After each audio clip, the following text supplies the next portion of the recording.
On is brought to you by the Bucks County Community College. Hello and welcome into On Campus with Game On's football show. I'm your host, Jeff Beidman, and I'm joined here by the familiar trio of Kevin Cooney, Jen Wilgus, and Drew Markle. And this week we find ourselves at Alumni Field, home of the Quakertown football program.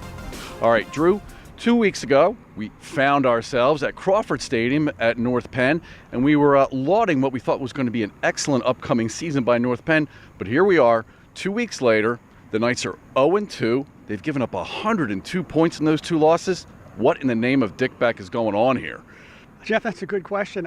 You know, you look at it, the 0-2 you can kind of live with, but it's the 100 plus points. I mean, and 61 of those points. I mean, all right, Downingtown East, they're good. I get it, but 61 points, that's crazy. I did a little math. North Penn did not allow its 100th point until its 8th game last year. And now here it is, you know, in week 2.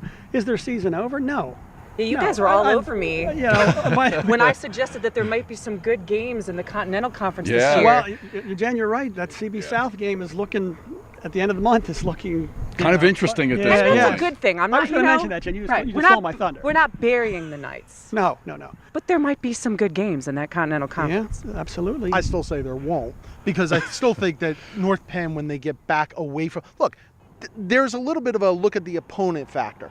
I still think when they get into the Continental Conference race, they're going to be fine. There's going to be enough familiarity. Plus, remember, the biggest thing that North Penn has on those teams is intimidation. Teams don't beat North Penn, especially at their place. Absolutely. All right.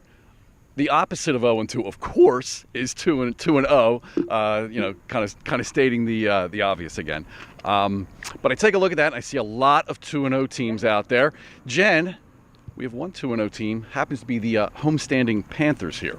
Yeah, I feel like I should be wearing a Panther head while I'm talking right now, because I went against what was my initial instinct, and I picked Souderton to win that game last week. You know what? One thing that I saw in the game story that really hit a nerve with me was Quakertown's conditioning has been such a big deal for them. Those kids are so well conditioned. George Bannis, who's a CrossFitter like me, when I was out here at camp this summer, I saw them. They do a lot of conditioning drills. I mean, those kids are in great shape, and they do it so that they are ready for those fourth quarter pushes. And guess what? In those first 2 games against those bigger teams, they were ready for those fourth quarter pushes. Around. And you know what? Quakertown could really go undefeated. If you look at their schedule right now, I mean, I don't think it's going to happen, but there's not a team on that schedule now that you say, that's a lot better of a team. I'm gonna say the Neshaminy. Look, everybody wondered, they lost Treadway, they lost a lot. Mason Jones, oh my God, where are they going? They start with Roman, they start with Penn Ridge. They've had 2 really nice wins to start the season. I don't think that the National Conference looks all that imposing. Neshaminy really impresses me. Neshaminy, to me, has been the most impressive. It's how they of the make local adjustments. 2-0s. Drew, for you, 2-0, most impressive? I said it 2 weeks ago, Jeff. I got to go with Palisades. I mean, you know, they had a huge win over Notre Dame Green Pond. They beat a better than usual Wilson team last week. You know, and those are league wins right off the bat. You know, no non-league stuff.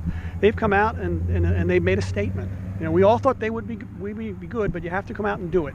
And they've come out and they've done it. All right, for me, 2-0. Truman, I've been on this from the very beginning. Just going to give you some stats. 2-0 was really special for them. First time they've been 2-0 since 2005. 83 points and 2 impressive wins. 453 yards of total offense in Friday's win against Avon And it's not just all on the ground. They've also put up 140 yards in the air in their first 2 games. Watch the Tigers. And don't pick against them. There you go. All right. That'll do it for this week's show. We'd like to thank head coach George Bannis and Quakertown High School for hosting our show this week. A reminder, you can find us on Facebook, Twitter, and Instagram at HS Game On.